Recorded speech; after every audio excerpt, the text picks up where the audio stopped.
Le Premier ministre éthiopien Meles Zenawi est mort hier aux environs de minuit des suites d'une infection. Les spéculations sur son état de santé se multipliaient depuis des mois alors qu'il se faisait soigner à Bruxelles et n'était pas apparu en public depuis le mois de juin. À 57 ans, le chef du gouvernement a contrôlé l'Éthiopie d'une main de fer durant 21 ans. Ancien chef de guerre, il était notamment accusé par les organisations des droits de l'homme d'abus graves contre les minorités ethniques. En 2005, près de 200 personnes sont mortes dans la répression des manifestations de l'opposition. Les manifestants accusaient Meles Zenawi d'avoir truqué les élections. De nombreux journalistes et personnalités de l'opposition avaient d'ailleurs été emprisonnés. La Constitution n'a pas prévu de procédure de remplacement en cas de vacance du Premier ministre, même si dans l'article 75, il est stipulé que le vice-Premier ministre agit au nom du Premier ministre en son absence. À cet effet, c'est Haile Mariam Desalegn qui assurera l'intérim selon le gouvernement éthiopien.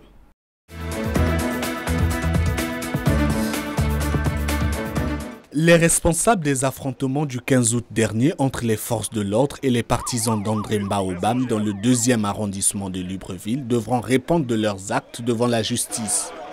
Le procureur de la République qui a fait le point sur l'événement a tenu à rappeler la position du parquet dans un état de droit. Parmi les potentiels accusés, André Mba-Obam.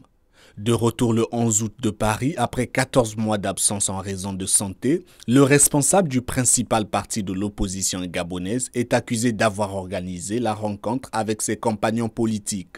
Une rencontre non autorisée selon le procureur. Depuis le mois d'août 2009, André Mba-Obam revendique le fauteuil présidentiel, ce qui lui vaut des poursuites judiciaires pour haute trahison.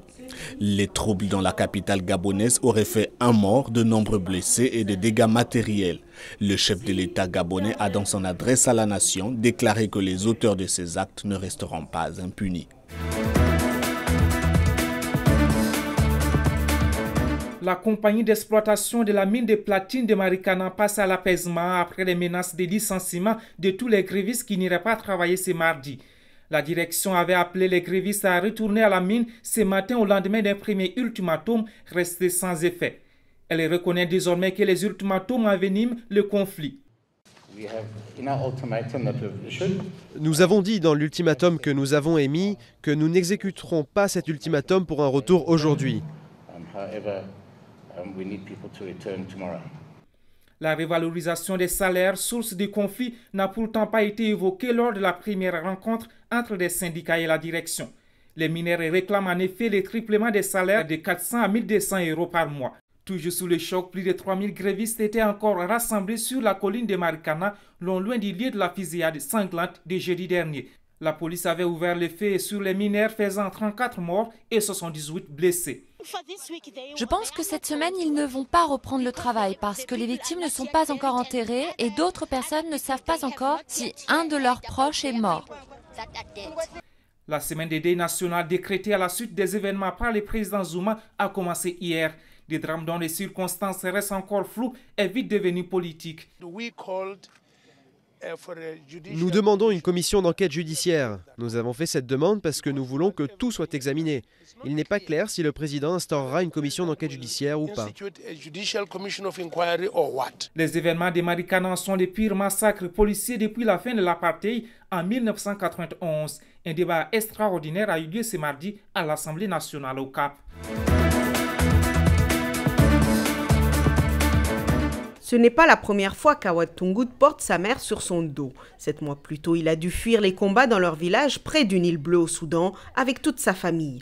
Il a alors marché pendant 2 semaines en portant sa mère. Cette dernière, Dawa Moussa, a une santé très fragile et une mauvaise vue. Malgré ses 9 enfants et sa femme, Awad n'a pu se résigner à l'abandonner de l'autre côté de la frontière soudanaise. Maintenant, je suis très heureux parce que je l'ai amené avec moi. Si je l'avais quitté, j'aurais été malheureux. Aujourd'hui, il quitte le camp Jamam pour celui de Gandraza, rapidement mis en place par le Haut Commissariat aux réfugiés. Les récentes pluies torrentielles ont transformé une partie importante du camp Jamam en marécage, ce qui rend les conditions de vie déplorables pour les 15 000 réfugiés. Ils ont tous été déplacés à 106 km vers les hautes terres du Sud-Soudan. Dès leur arrivée, ils reçoivent de l'eau et des sels de réhydratation. Ils passent un nouvel examen médical et ceux qui ont besoin de suivi ou de tout type de programme de nutrition sont directement pris en charge là-bas.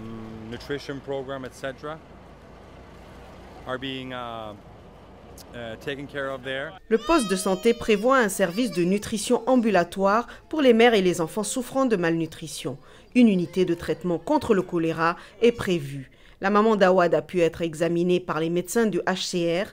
Awad, soulagé, se projette désormais vers l'avenir. Cet endroit est si beau que je vais commencer à faire de l'élevage dès que possible. Des plans sont également envisagés pour construire des écoles et permettre aux enfants de réfugiés de suivre des études.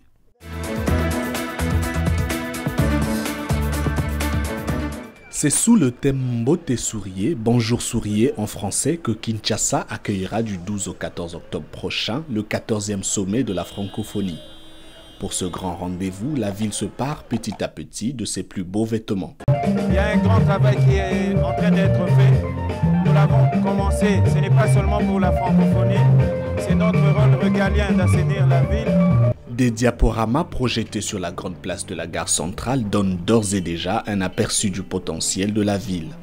Pour les Kinois, ce sera un véritable moment de partage. Pour nous, c'est vraiment d'être en famille, de se retrouver avec tout ce pays, que nous utilisons le même langage. Ça va nous pousser d'être ensemble et d'essayer de communiquer.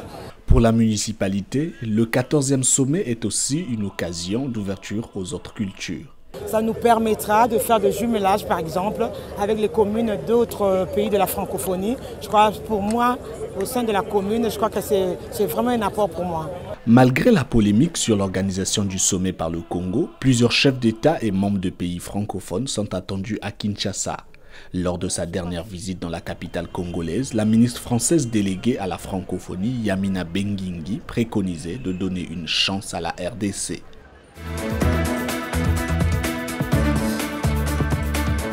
Abidjan, capitale administrative de la Côte d'Ivoire, est confrontée, comme tout pôle urbain, à un problème d'engorgement de la circulation. Ce phénomène est beaucoup plus crucial dans la commune du Plateau, centre privilégié des affaires. La journée, le Plateau est engorgé de monde. Vous avez toutes les institutions pratiquement qui se trouvent au Plateau. Vous avez les grandes banques, vous avez beaucoup de grandes entreprises qui se trouvent au Plateau. Et tout le monde y vient pour faire ses courses et aussi pour ses occupations professionnelles. Cette situation crée d'énormes préjudices aux usagers de la route et constitue par conséquent une entrave à l'économie. La résolution de ce problème est d'autant plus urgente que l'on assiste à un accroissement presque exponentiel du parc automobile. Il n'y a pas assez de place pour stationner, donc il faut trouver des solutions. Il faut inventer un plan de circulation au Plateau. C'est difficile donc de circuler. Il faut créer des rues piétonnes pour que les nombreuses personnes qui viennent au Plateau pour faire du shopping puissent avoir une zone de circulation plus libre. Les campagnes municipales qui seront ouvertes très bientôt en Côte d'Ivoire constituent une occasion pour les différents candidats d'apporter une réponse à cette préoccupation importante des visiteurs et habitants du district d'Abidjan. L'installation d'un chef ne se déroule jamais sans sacrifice, a-t-on coutume de dire au Cameroun. C'est pourquoi à Yabassi, la grosse pluie qui s'est abattue ce samedi matin, jour d'installation du chef Ndogbanan, a donné des frissons à plus d'un. C'est sans doute le combat magico-religieux qui se poursuit ainsi. Après 40 ans de vacances de pouvoir, le village Ndogbanan aura-t-il son chef? Oui, finalement. Malgré les 6 heures de forte pluie, la cérémonie d'installation a lieu dans la salle de fête de la mairie de Yabassi.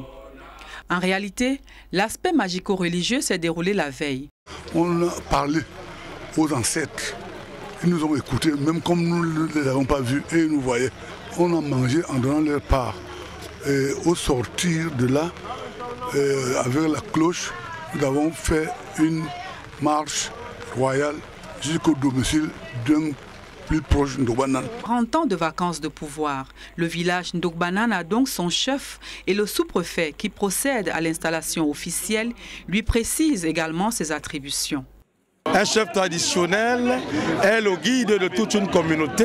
Par conséquent, il a l'obligation non seulement d'assurer, n'est-ce pas, la sécurité des personnes et des biens dans le village dont il a la charge, mais il doit aussi veiller au rayonnement et au développement du village. L'installation mystique et officielle ne suffit pas. Il faut la bénédiction de Dieu et la remise des attributs de chef. Un balai en paille, symbole de paix, un bâton de commandement, une machette pour défricher le chemin et combattre quand c'est nécessaire.